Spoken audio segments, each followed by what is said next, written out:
Bonjour à tous, je vous invite à vous abonner à cette chaîne, à aimer, à partager, à commenter ces vidéos. C'est très important, une manière de nous soutenir. Merci à vous tous.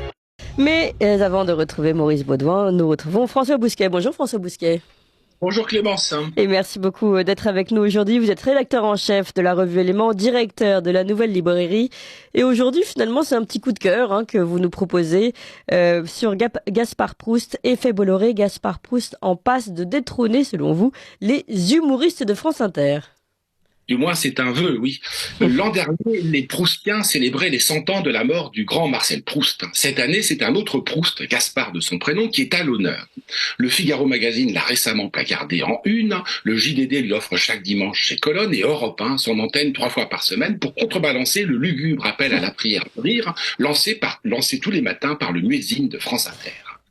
Alors rendons grâce à Vincent Bolloré de l'avoir débauché. Bolloré, c'est peut-être l'accélérateur de particules qui manquait au combat culturel.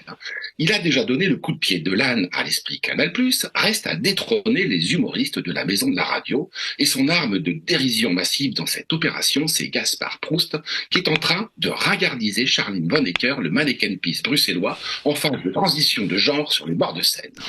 S'il y a quelque chose de pourri dans le royaume du rire, Charline Vonnecker en administre quotidiennement la preuve. Le rire ne fait plus rire. Elle qui est aussi drôle que Sardine Ruisseau, et Charline et Sardine, les deux vessies du féminisme qui se prennent pour les lanternes du progressisme. Ainsi, la subvention est-elle venue à bout de la subversion? Car tel est le fonds de commerce de France Inter, la radio publique ayant le monopole légal de l'humour légitime. Rien d'étonnant alors si dans ce paysage dominé par le conformisme, Gaspard Proust détonne et cartonne. Jusque-là, le Slovène le plus célèbre était une Slovène, la magnifique Melania Trump. Et il faudra désormais compter avec Gaspard qui a francisé son nom dans un louable souci zémourien d'intégration républicaine. Gasper Pust, selon l'état civil slovène, un patronyme exotique qui semble tout droit sorti d'un album de Tintin, la Sildavie champêtre du sceptre d'autocar, ou la bordurie sinistre de l'affaire Tournesol, le pays du maréchal Plexiglas. Gaspard Proust, lui, a vu le jour dans celui d'un autre maréchal, j'ai nommé le maréchal Tito, alors satrape à vie d'une Yougoslavie qui ignorait qu'elle allait bientôt mourir au sein de la micro-république socialiste de Slovénie, autant dire nulle part sur une carte des Balkans, dans l'un de ces pays qui n'a jamais été sûr d'exister, dixit Milan Kundera, le plus français des écrivains tchèques. Si Gaspard Proust est aussi allergique au gauchisme, c'est peut-être parce que il a été embrigadé jeune dans les pionniers communistes, le mouvement scout du bolchevisme avec le foulard rouge, pas celui bien sûr que Carla Bruni a offert à Christophe Barbier, mais celui de feu la Révolution d'octobre 17. Moralité biblique, les pionniers seront les derniers. Variante évangélique que les marxistes-léninistes n'avaient pas envisagée, eux qui ont trouvé asile sur les ondes de France Inter, donnant naissance à un rameau tardif de l'internationale communiste, le bolchevisme, contraction du bobo bien pensant et du bolchevisme de salon dont les humoristes de la maison de la radio sont les porte-étendards attitrés. Avez-vous remarqué combien, Clémence, de nos jours, les humoristes ont une fonction canine d'approbation tapageuse et de désapprobation pavlovienne? Il y a les chiots d'agrément et les chiens de garde. Les chiots d'agrément constituent le bruit de fond de la société du spectacle, stade festif et fluorescent du nihilisme. Avec eux, le message est devenu massage, à tel point que Marshall McLuhan, l'auteur de la galaxie Gutenberg, n'y retrouverait pas ses petits. Et c'est ainsi que les chiots d'agrément participent au bien-être et à la relaxation zygomatique d'une population anesthésiée pendant que les chiens de garde, cerbères vigilants, veillent à ce qu'elle ne se réveille surtout pas. Tout le contraire de Gaspard Proust. Il a beau récuser les étiquettes, difficile de ne pas lui coller celle d'un art de droite. Avec Sylvain Tesson et Jean Dujardin, il incarne un certain dandisme chic et réac, affectant un détachement cynique et un dilettantisme esthète de bon aloi. C'est sa manière à lui d'être élégant, moralement parlant. Je n'ai pas d'autre ambition, confie-t-il, que de critiquer le pouvoir et l'autorité morale qui lui est attachée. Or, l'autorité morale en France, c'est la gauche. Fin de la citation. Il plaît d'autant plus qu'il ne cherche pas à plaire, balançant des vannes meurtrières d'un ton détaché et sarcastique comme des missiles de croisière russes, sourire en coin sur le mode dédaigneux du type qui se contrefiche du risque d'emballement nucléaire. les salves d'un Slave qui s'est parfaitement acclimaté à nos latitudes. Alceste désinvolte en blazer jean avec les cheveux en pétard et le pétard qui tire sur tout ce qui bouge encore à gauche. Je suis un punk en habit bourgeois, dit-il de lui. À rebours de sa cible favorite, les bourgeois bohèmes qui ne sont jamais que des néo-bourgeois habillés en punk. Or, le Slovène n'est géographiquement pas bohème.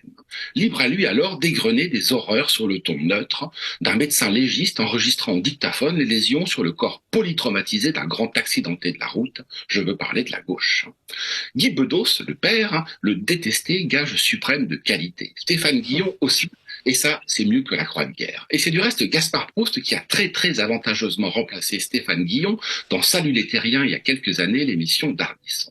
Et je crois bien que personne n'a regretté ce clown maussade à la coquetterie plus patibulaire que capillaire, avec sa barbe de 3 jours, son allure de vieille vache stérile à la prétention XXL. Si l'humour est la politesse du désespoir, lui alors, je parle de Stéphane Guillon, n'est que la carte de visite de la vulgarité. Gaspard Proust ne joue pas dans la même catégorie. Lui, c'est Pierre Desproges dans le corps politique de Thierry Leluron et Philippe Muret qui aurait trouvé son interprète sur scène. Pas plus qu'eux, il n'éprouve le besoin d'appartenir au camp du bien. Il se contente seulement d'aimer Jean-Sébastien Bach, Dostoïevski et les culottes tyroliennes aux magnifiques bretelles. C'est mieux, n'est-ce pas, que d'appeler à voter Mélenchon en prenant un air bravache. On ne fait pas moins parisien que lui. Il appartient à la civilisation des Alpes, la Slovénie où il est né, la Suisse dont il a la nationalité, la Haute-Savoie où il vit. Dans une autre vie, il aurait tout donné pour être guide de haute montagne à Chamonix.